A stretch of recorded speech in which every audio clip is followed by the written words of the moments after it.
وَلَقَدْ يَسَّرْنَا الْقُرْآنَ لِلذِّكْرِ فَهَلْ مِن مُّدَّكِرٍ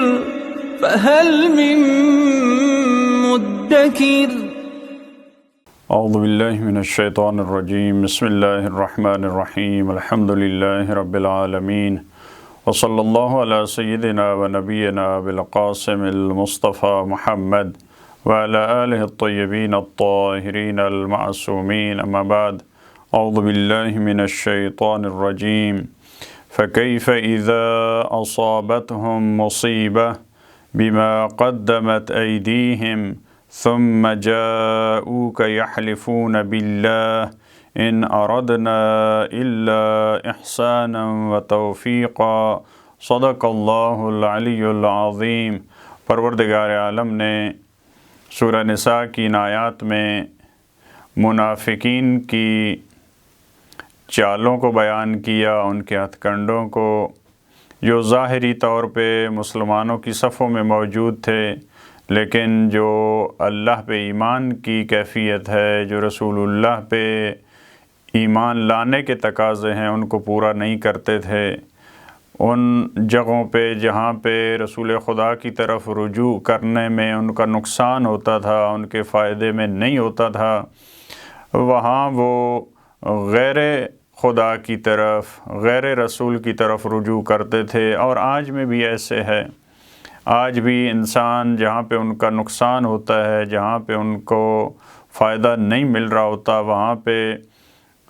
وہ خدا کی طرف نہیں آتے، اور جہاں پہ فائدہ مل رہا ہوتا ہے وہاں پہ وہ دین کی طرف اور دینداروں کے قریب ہوتے ہیں۔ یہ انسان کی معمولاً جو فصلی دینداری ہے یہ ہر دور میں رہی ہے،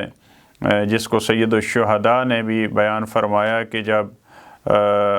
انسان پہ مشکلات آتی ہیں، مصیبتیں آتی ہیں تو دیندار بہت کم ہو جاتے ہیں، اور جدھر انسان کا فائدہ ہوتا ہے اسی طرف رجوع کرتا ہے۔ اس آیت میں فرمایا فَكَيْفَ إِذَا أَصَابَتْهُمْ مُصِيبَةٌ، تو کیسے جب ان پہ مصیبت آئے گی، فَكَيْفَ یعنی کس طرح سے وہ ہوں گے، ان کی کیا حالت ہوگی، یعنی ایک تعجب کے انداز میں قرآن کریم نے اور ایک سوالی انداز میں قرآن کریم نے ان کو مخاطب قرار دیا کہ جب ان پہ مصیبت آئے گی، جب ان پہ سختیاں آتی ہیں تو اب دیکھیں گے وہ کیا کریں گے، ان کی وہاں پہ کیا حالت ہوگی۔ فَكَيْفَ إِذَا أَصَابَتْهُمْ مُصِيبَةٌ بِمَا قَدَّمَتْ أَيْدِيهِمْ، تو کیا ان کی حالت ہوگی جب ان پہ کوئی مصیبت آئے گی، البتہ وہ مصیبت ان کے اپنے ہاتھوں کی کمائی ہوگی، جو خود انہوں نے کام انجام دیا ہوگا، اس کی وجہ سے جب وہ کسی مشکل میں گرفتار ہو جائیں گے۔ ظاہر ہے وہاں پہ جب رسول خدا کے دور میں افراد رہ رہے ہیں تو کچھ ان میں جب رسول خدا کے پاس نہیں آتے تو ان کی ممکن ہے دنیاوی معاملات میں آسانیاں ہوں، وہاں پہ ان کے حق میں فیصلہ ہو جائے، لیکن بعض مقامات پہ ایک آیت آتی ہے اور وہ بتاتی ہے کہ منافقین کے اندر کی صورتحال کیا ہے، تو خود یہ آیات آ کر منافقین کی جو دلی کیفیت ہے اس سے جو پردہ اٹھاتی تھیں، اس کو بھی قرآن کریم نے یہ مصیبت کے طور پہ استعمال کیا، اس کے لیے لفظ کہ ان کی کیا حالت ہوگی۔ ثم جاءوک یحلفون باللہ، پھر وہ آپ کے پاس آئیں گے جب کوئی مصیبت آئے گی، ممکن ہے ایک آیت آئے یا کوئی اور ان کے ساتھ مشکل پیش آتی ہے تو وہ آپ کے پاس پھر آئیں گے، یحلفون باللہ، پھر وہ اللہ کی قسمیں کھائیں گے۔ تو یہ ظاہر ہے انسان آپ کو اعتماد میں لینے کے لیے قسمیں کھا رہا ہے اور وہ جھوٹی قسمیں کھائے گا، وہ سچی قسم تو نہیں کھائے گا، کیونکہ اس نے غلطی کی ہے۔ آپ اب اپنی غلطی کو چھپانے کے لیے، اس پہ پردہ ڈالنے کے لیے انسان قسم کھاتا ہے کہ خدا کی قسم میرا تو یہ ارادہ نہیں تھا، میں تو اس وجہ سے وہاں پہ گیا۔ تو معمولاً آج کے دور میں بھی انسان ایسے کرتے ہیں۔ ان اردنا الا احسانا و توفیقا، ہمارا کوئی ارادہ نہیں تھا مگر اچھائی کا، یعنی اچھائی کے علاوہ، احسان کے علاوہ ہمارا کوئی ارادہ نہیں تھا۔ ہم جو رسول خدا کے پاس نہیں آئے، ہمارے جو غیر خدا کی طرف، ہماری جو طاغوت کی طرف، ہم جو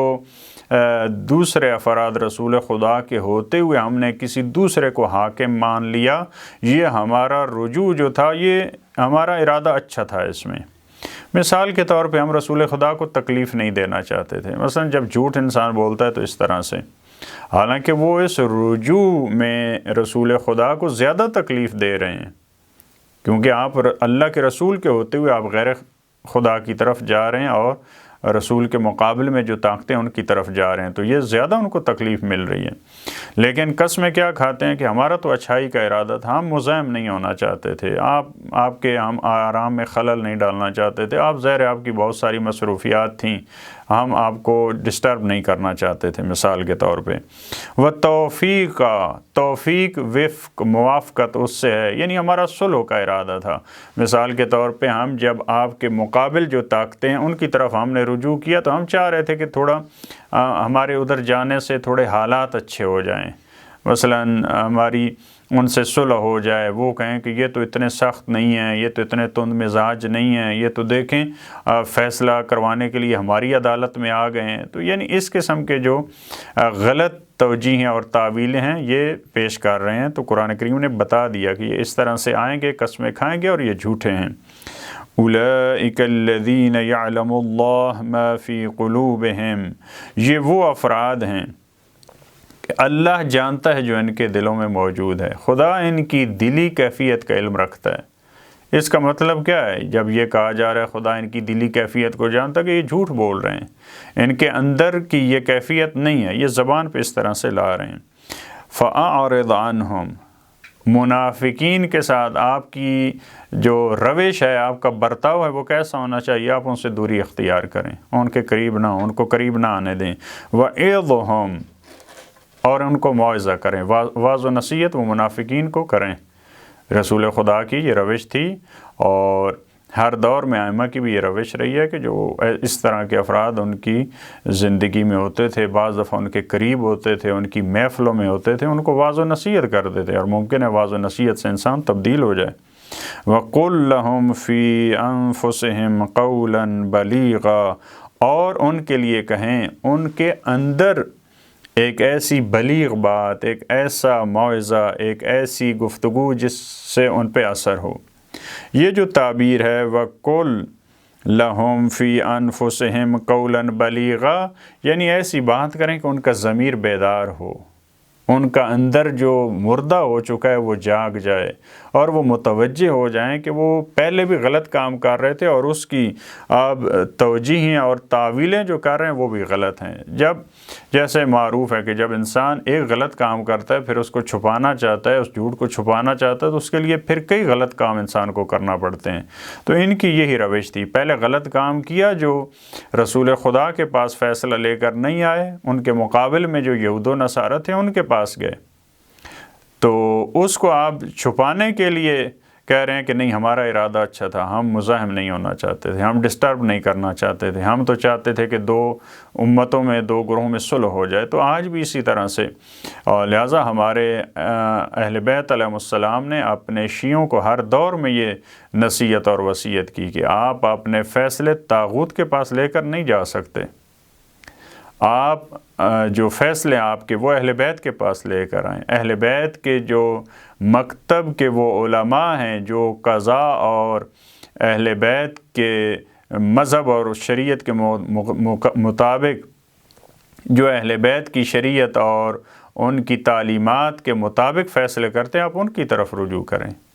ایسے نظام، ایسی عدالتیں، ایسے محکمے جہاں پہ دین کے مطابق فیصلہ نہیں ہوتا، اہل بیت کی تعلیمات کے مطابق فیصلہ نہیں ہوتا، وہاں آپ نہیں جا سکتے۔ پروردگار عالم ہمیں توفیق دے کہ ہم اپنے اختلافات میں قرآن کو مرجع قرار دیں، اہل بیت کو مرجع قرار دیں، ختمی مرتبت کی سنت کو مرجع قرار دیں، اور ان علماء، ان فقہاء، ان مراجع کو اپنا مرجع قرار دیں